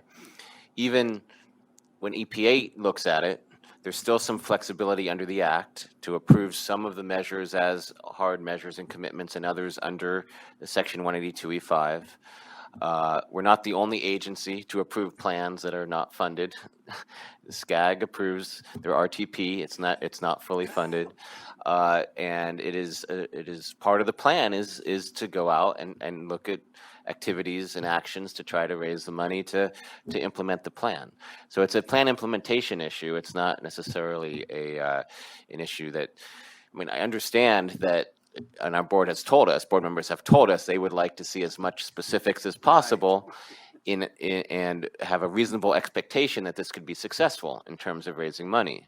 And that's what we're doing with this action plan and working groups and trying to, lend credibility to what we're proposing. And, we've got a lot of skepticism, obviously, and it's interesting as we go through this that, we give 10 to 12 different potential options for where funding might be raised, and different stakeholders, different people will pick out one and say that one's really impossible. That one's going to be really tough, but those seem good. And then different stakeholders have a completely different opinion, and I'll say, well, this one, forget it, but you should try it. I mean, it's all over the place, but it's interesting to hear that, and I think that does speak to that. It's difficult, but there may be some opportunities there. And what are we paying for? We're paying for attainment in Southern California of air quality standards, and that is something that it was not thought possible. It's still, people have skepticism, but is that too much money to expect to achieve that goal and the benefits that accrue from that goal? I mean, it's something policymakers will have to consider, but I think we can make a pretty good case. Nancy. Thanks. So I guess what I'm going to say is going to follow on what Phil was just saying, and I'm not going to say anything you don't know, but seeing this presentation and the estimates that you have for revenues and the different sources really brought home to me how this is not a technological challenge, it's a financial and political challenge now, and I think that's kind of different from what you've had to do before. So in line with that, it's great that you're going to go with a stakeholder group, and everything that you've said about what you intend to do seems right. The challenge reminds me of kind of what we have going on with the gateway cities, where we have these freeway and highway projects like I-5 and 710 that serve national purposes, and yet for some reason, in terms of funding, they're regarded as local projects, which they really are not. And we kind of have a similar challenge here in that we have these local impacts in Southern California, but it is in service of a national economy. So I would, just beyond even what you have on your slide for activities to pursue funding, and again, I'm sure you know this, but I'd certainly highly recommend that you reach out to and collaborate with other agencies and entities that have experience putting together funding plans. SCAG obviously comes to mind. The region's transportation commissions have worked together through the Transportation Corridors Improvement Fund and have collaborated on regional funding with success at the state level. There's Mobility 21. I was just looking through the agenda, and I don't think there were too many speakers focused on AQMD or air quality challenges per se, and there again, there may be some opportunities for collaboration. And also those kinds of entities have the ability and the venues to work effectively with BizFed, with the business communities, and make sure that what you're looking at is going to work, and you don't have, your strategies being picked off by one by one by specific interests, because that will happen. So anyway, if there's anything I can do personally or we can do through the gateway cities to help with that, I'm happy to do it. But it sounds like you're headed off in the right direction, and make it as broad and collaborative as you possibly can. So that's something we're doing at the moment, is reaching out to the transportation agencies. So we're not competing or viewed as competing for the same pots of money. We can help each other. The pots of money we're looking for are actually small compared to the pots of money that transportation agencies have to find. Maybe having an air quality component, a small air quality component to their funding, helps them get funding, and obviously helps us as well. So we need to work together in that way, rather than, don't touch this revenue stream, because that's 100% ours. So we'll be doing that outreach in the coming weeks. I think it was Bill and then Brandon. And then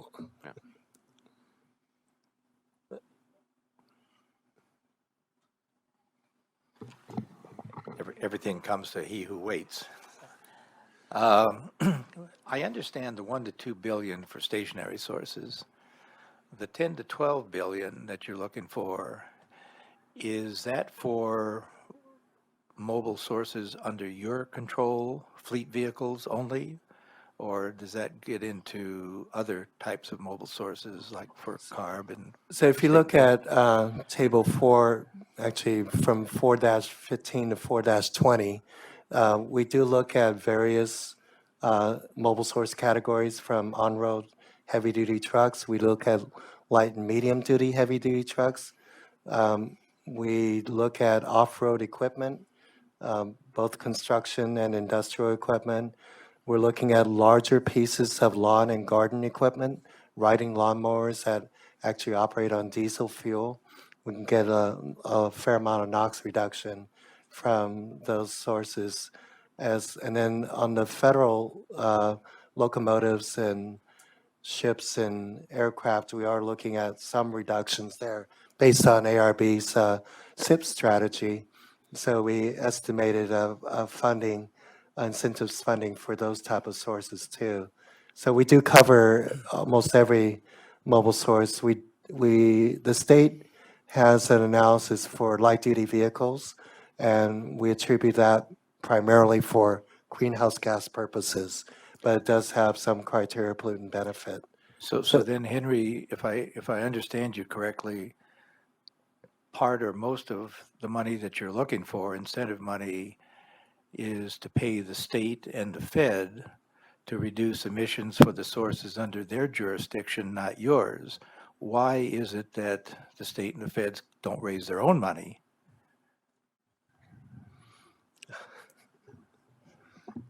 Sure, why don't I address that? So Sure. obviously, we've been working very closely with the South Coast, both in terms of what the scope of the mobile source strategy needs to be, but also importantly, how do we effectively implement that? And so, there's two different pieces of that. Part of that are the local mobile source measures that the South Coast is identified as part of the AQMP. And then importantly, part of it is this funding plan about how do we collectively work together to provide the funding that's needed for both stationary sources and mobile sources in terms of that implementation. I think just to speak to a couple of the things that both Henry has raised and Phil has raised in terms of one, so that coalition building aspects and the discussions that there are needs in the rest of the state, particularly in the San Joaquin Valley. There was some good discussion by our board last week when we were actually in Fresno for our board hearing about the need for a very comprehensive approach that looks at the needs of both the San Joaquin Valley and the South Coast in terms of getting those advanced technologies out there to meet both regions' air quality needs. Yeah, I think the other aspect, though, is that when you look at this, while we've had a lot of success with our traditional funding mechanisms such as Moyer and Prop 1B, we need to go beyond that. But I think we're very encouraged by that there are, a large number of different funding mechanisms out there, and we'll be partnering with both the South Coast and the San Joaquin Valley and the other air districts in the state to work together on this. Yeah, and I understand teamwork and partnering and things like that, but it sounds very much to me like we're paying the bill here on this, for this, if not all of it, $10 to $12 billion worth of it. And I guess my question still is, to what extent is ARB, and if EPA is on the line, is EPA, what are they committed to in terms of fundraising for this partnering effort? We have to, and Barbara can provide some additional comments, but our understanding is ARB cannot advocate for anything legislatively within this, with the state legislature. Similarly, EPA does not have that ability with Congress. So really, it's the collective we in the room that will push the state legislature or push Congress to provide the funding, because these two agencies cannot do that on their own. So I want to make that quick comment.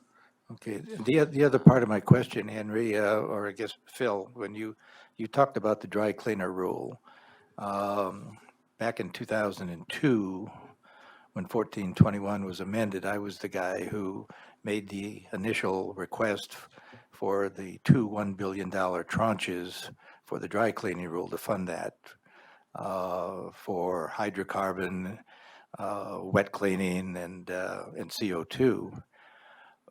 But that came out of, I get, a settlement from one of the refineries at that time. Have you included in your potential funding opportunities the use of settlement funds?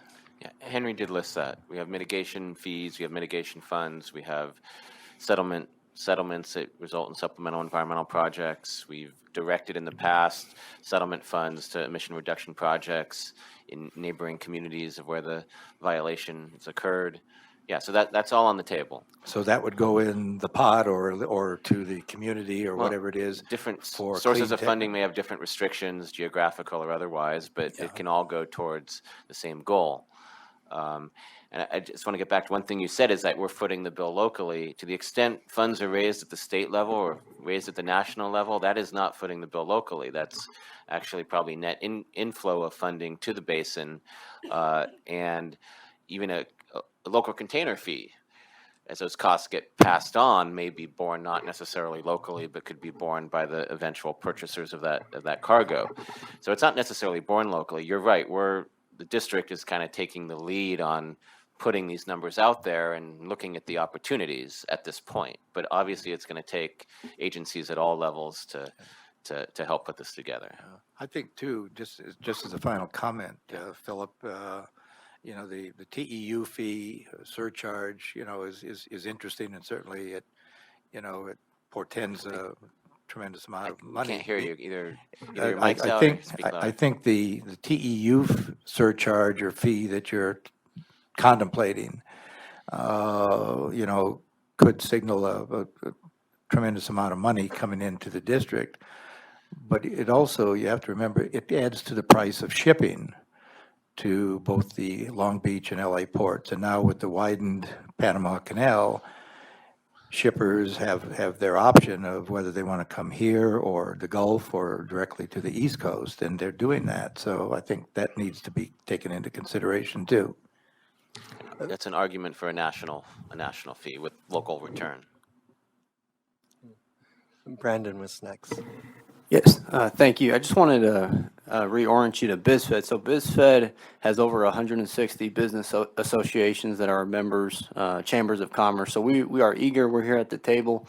And I guess my question is, how will the sign-up process go to get on the working group committee, and how can we get this thing started more so in December than January? Because obviously there's a lot of work to be done.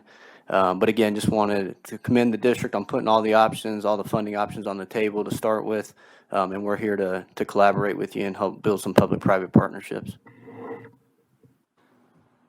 I think we're going to take volunteers, and we're going to volunteer others who haven't volunteered. Probably is the process, but definitely BizFed and chambers are really important stakeholders in this process. So we will most likely call for volunteers to start that process. Okay. So I lost track. I know Carla, and then I'm sorry, Rita. Okay, so let's start with Michelle, and then Janet, and then Carla. So just a question. Is there a timeline for this funding plan? Say at a certain point in time, we do not raise enough funds to successfully implement the most important measures of this plan. Is there the possibility that then we would go to a different kind of system, say rulemaking and a lot more, maybe some more stringent fines for the largest polluters? And another just caveat would be to include definitely representative of environmental justice communities. Yes. And also I really am very appreciative of the connection between air quality and transportation. I think that's an excellent opportunity. Right now there's a transportation special session that may or may not happen, or possibly thinking of ways to consistently connect the nexus between transportation and air quality, because we all know that the majority of our air quality challenges are from mobile sources. So really looking at a way that ARB can work with the CTC and AQMD to ensure that maybe new sources of funding are more tied to public health and environmental justice outcomes as well as air quality outcomes. I appreciate your comments, and we do intend to include NGOs and community representatives on this working group, because I know that, you know, at least Coalition for Clean Air has a fundraising arm too. So we would just want the input from the NGOs. The nexus with transportation is really important. We had a discussion of this in Mobile Source Committee last week, and the board members on the committee indicated that there's a need to connect with the transportation agencies and work with them to so that we can work together, work with them and SCAG as we move forward, and especially if there is a special session going on. So appreciate that comment. So Janet. Hi, thank you. First, Henry, thank you for your presentation. It's both exciting and frightening seeing the opportunities that are laid out before us. And I think we all recognize this is an incredible lift and challenging from both the political and financial side of it.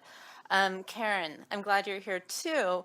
And I'm wondering if there is a conversation some of us or all of us need to be having with your board as well. I know this district is completely committed and focused on getting those NOx reductions, just like San Joaquin Valley is on PM 2.5. I think your board, among all of the agencies, though, has many different competing priorities. And a lot of the funds that ARB does have discretion over don't necessarily go to maximum emission reductions, any type of emission reductions. And I think that when we look at funding SIP measures and further deployment of technology, it's going to become critical for everybody trying to come up with these incentive dollars to feel that ARB is there behind us and with us doing that. So again, is there a need for a conversation with your board about prioritizing emission reductions and making the public health case for doing so? Certainly, and I think, you know, we have many different funding programs that we administer ourselves. As we continue to go forward with all of those, you know, we are continuing to look at how do we get maximum benefits across all of the different pollutants we're looking at, whether it's NOx for air quality or diesel PM for risk reduction or greenhouse gas emissions. And those conversations are happening at both the staff level at ARB and at our board. But certainly we would encourage people to continue to come out and stress that case to us as we're moving forward with all of our different funding programs, as we're moving forward with the AQMP, San Joaquin Valley SIPs as well, because we really are looking at, you know, a multi-pollutant world as we move forward in maximizing those benefits.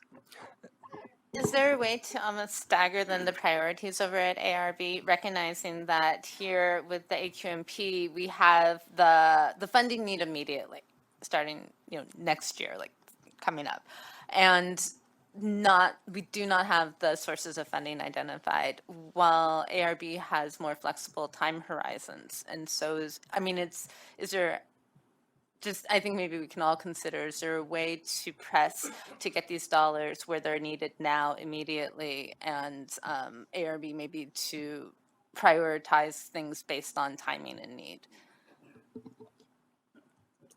And maybe just to add to that, you know, if you look, for example, at just the low carbon transportation funding plan that was approved last week, you know, all of those projects really are looking at being able to achieve NOx and PM reductions as well, especially as you're putting an emphasis on zero emission technology. And in that sense, then you are getting near-term benefits for meeting the region's air quality needs, but also moving to our longer-term greenhouse gas emission reduction needs as well. Rita or Mary? This is quick. I just wanted to caution us on comparing the funding sources and, you know, not having a funding plan for the AQMP and comparing it to the RTP. There's basically no consequence if we don't build a road or improve a road or build a new bridge or a new interchange, but there are very serious consequences if we don't fund this plan. We don't want to put businesses out. We don't want to levy heavy fines. We want to do this the right way, the effective way, and I'm more than happy to help. So, Thanks, Rita. Yeah, I had a comment and a question. You've heard me say this before, but there's more than just funding incentives that businesses would welcome. And for those operations, in the case of our technology, that are already going above and beyond what the district requirements are, we definitely feel that the district could be reducing some of the regulatory barriers that are out there that don't necessarily equate to emission reductions. And what we're seeing, because we have global companies in our association, they will look at their alternatives. And if it's too cumbersome to operate in Southern California, they may move out of state or out of the country. And then what happens to those goods is that they're trucked in or shipped in. So you're having an increase in the goods movement sector, partly due to some of these, excuse me, business decisions that are being made, because they have to look at their bottom line. And regulatory activities do have an impact, especially on small and medium-sized businesses that may not have an environmental professional on staff. So I definitely wanted to reiterate my comments that look internally as to some of the things that you could be doing to reduce some of these barriers to implementing near zero and zero technologies. So that's my comment. My question is, it seems like a long time ago already, but we, several of us participated in those white paper working group meetings, and I know the white papers came out. How is the staff moving through some of those recommendations, and how will we know what was taken out of the white papers and became implemented? I mean, we haven't done like a one-to-one correspondence, but I hope everyone realizes that within the AQMP itself and throughout the AQMP, we reference the white papers. We have taken information that was derived from the white paper process. Chapter 10 is a expansion of what we did with the energy white papers. We've done a lot of work. The VOC white paper shaped a lot of the focus of this plan. So a lot of the work that was done by people here today and in those white papers is really reflected in the plan and continues to be reflected not just in the plan, but also in other activities of the district. So yeah, and if you look through the plan, we have references, and we've referenced the white papers wherever appropriate. If there's a specific finding or recommendation in one of the white papers that you don't think is properly reflected policy-wise in the plan, you should let us know, and we'll see what we can include.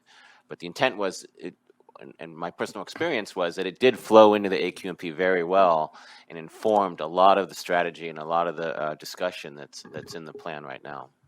So I can speak on the mobile source side. The goods movement white paper, passenger transportation white paper, they all looked at need for funding in the near term to turn over older vehicles and equipment, but also there was a need for a new ultra-low NOx emission standard, and that's the petition that we have with 17 other stakeholders have gone to US EPA, and we getting messages from US EPA that's pretty optimistic that they will move forward with a national emission standard. So that was one of the items that was specific in the white paper, the need for new emission standards, tighter emission standards. And then funding was a very important aspect on the mobile source side.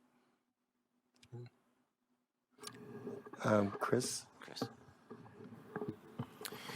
Yeah, I just wanted to provide some historical context on incentive programs.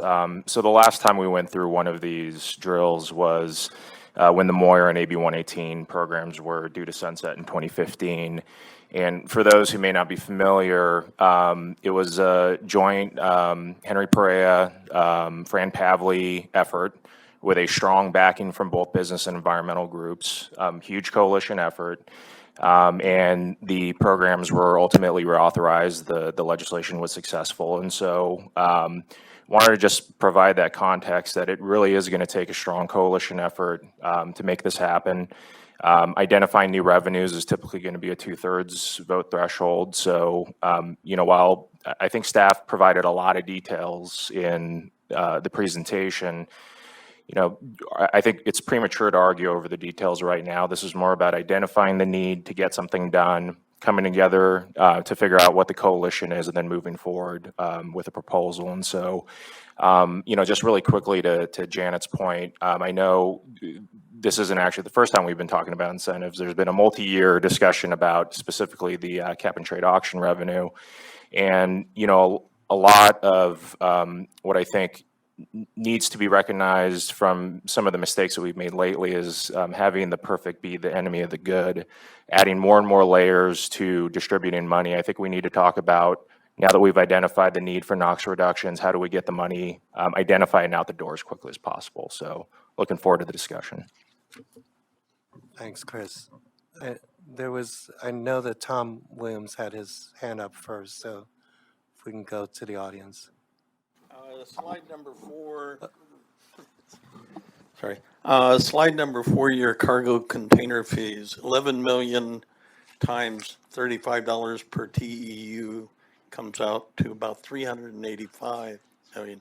I think you have confused 11 million 40-foot containers at $35 a TEU.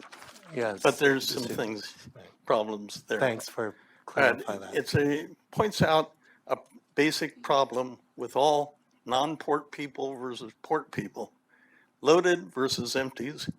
And if you want empties, hey, how about 20,000 empties coming down the 710 to the port from the high desert corridor? Thank you.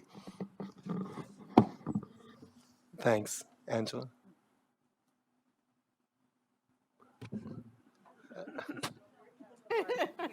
Thanks, Rita.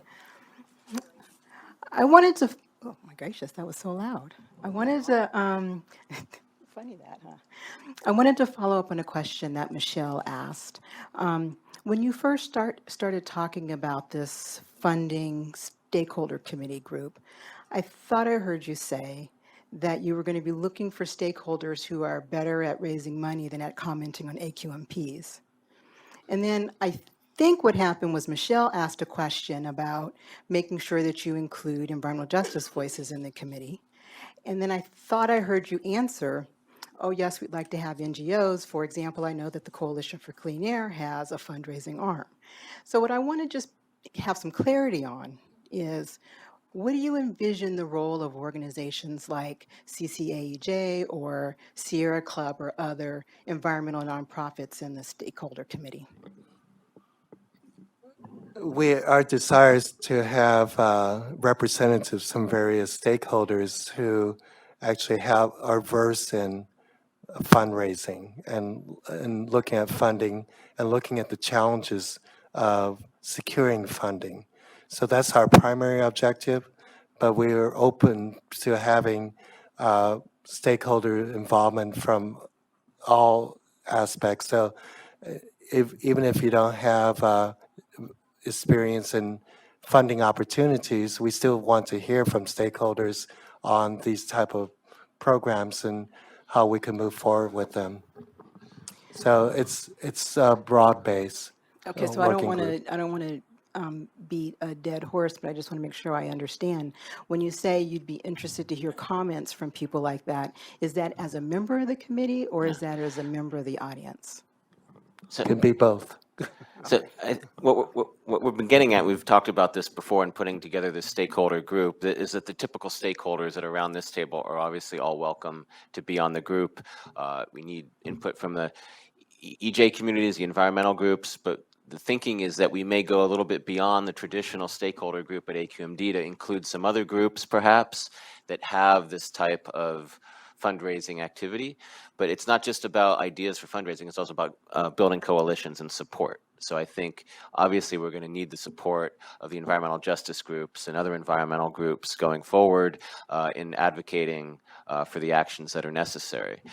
And then as you're advocating for funding and you get to the point where you're crafting legislation or whatever it's going to take, part of that is how the money is going to get spent and allocated. And obviously the EJ groups are going to have a very large role in helping to shape that discussion as well. So from my perspective, they should absolutely be part of the group.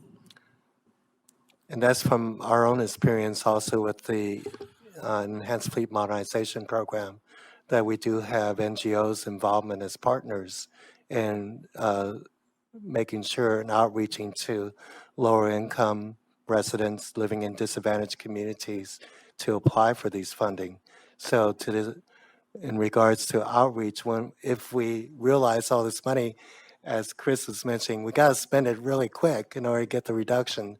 So a voluntary program can only go so far. And so we want to make sure we get all the volunteers as quickly as possible. I'm going to ask a question just off, no commitments. Everyone sitting around the table, raise your hand if there's an interest in being part of a kind of this stakeholder working group to help find incentive funding. Sounds like we're going to have AQMP meetings number 17, 18, 19, 20.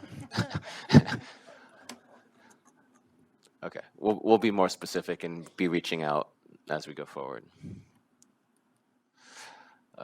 Any other questions or comments? Yes, Harvey, if you can grab a mic, please. Thank you. Hello.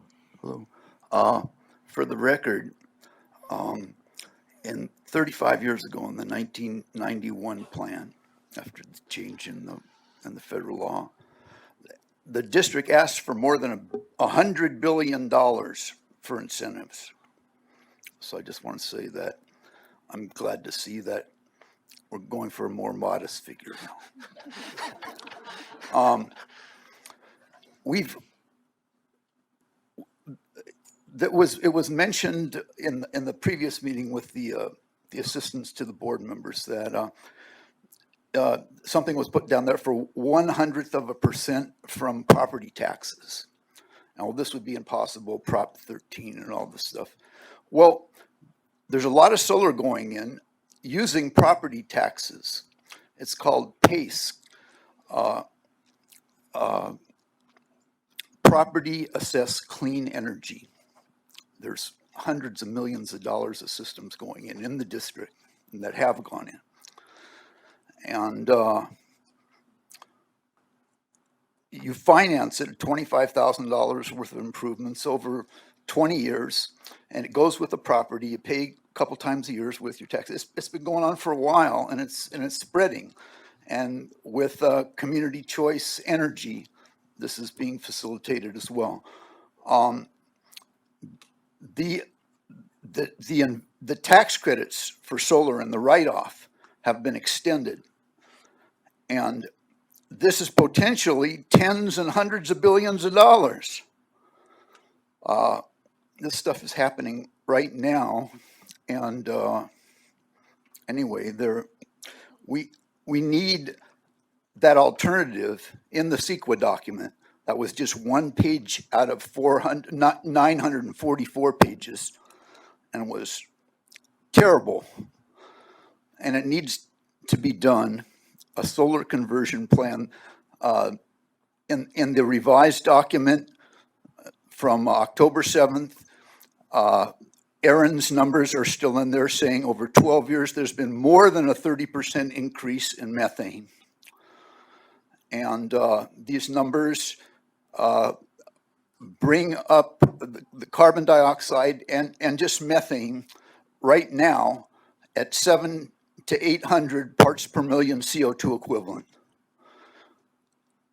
AB 350 says we're supposed to cut 40% below 1990 levels. 1990 CO2 equivalent was 350 parts per million. 40% off that's 210. That's what we're supposed to hit at the end of this plan. We can only do it with solar conversion. I've come before the district and told solar makes the wind blow, the water flow, and the plants grow. It's the engine of our ecosystem. It's the way the world works.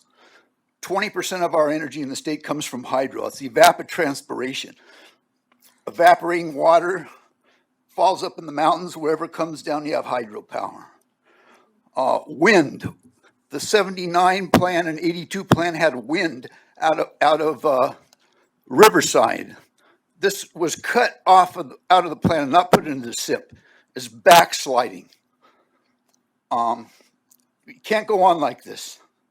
As a species or among other species, they said there was a 60% reduction since 1990 of vertebrates. We can't live on the planet like this for much longer. We've got to make a change, and we've got to do it now. appreciate your comment. As I think solar, in discussion with EGM01 and, how that could be worked in new developments and so forth. I think it's an area that we like to continue having discussion of use of solar. And that's one area. The plan itself has several areas where new technologies, zero emission technologies will be utilized. And it's not necessary to be this specific at this point, but each of these measures as we look at moving forward with zero emission technology, especially where it makes sense to have solar charging, and it's a benefit not only to criteria pollutant, but greenhouse gases, something of importance to us. All right, thanks for the comments. Thanks, Henry. Any other comments or questions? Harvey, briefly. You said that there was 67 responses to the plan and that you made answers to all of them, responded to the comments?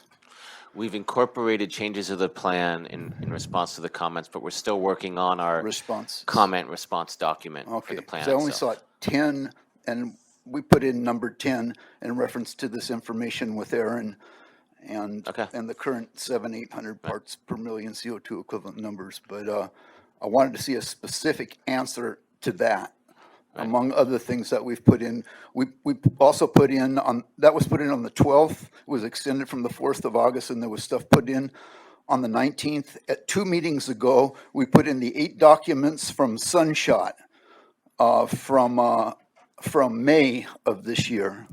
And it has all the latest technology on concentrating solar, it has the health effects, it has financing, interface with the utilities so concentrating solar power and PVs, etc.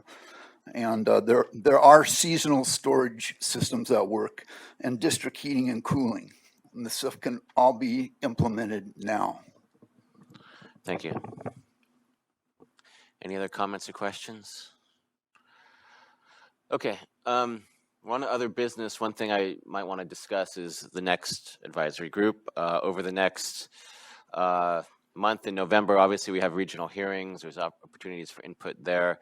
I'm thinking if the next advisory group meeting probably would be best served maybe after the draft final comes out, early December. Maybe we could try to schedule something in the first couple of weeks of December.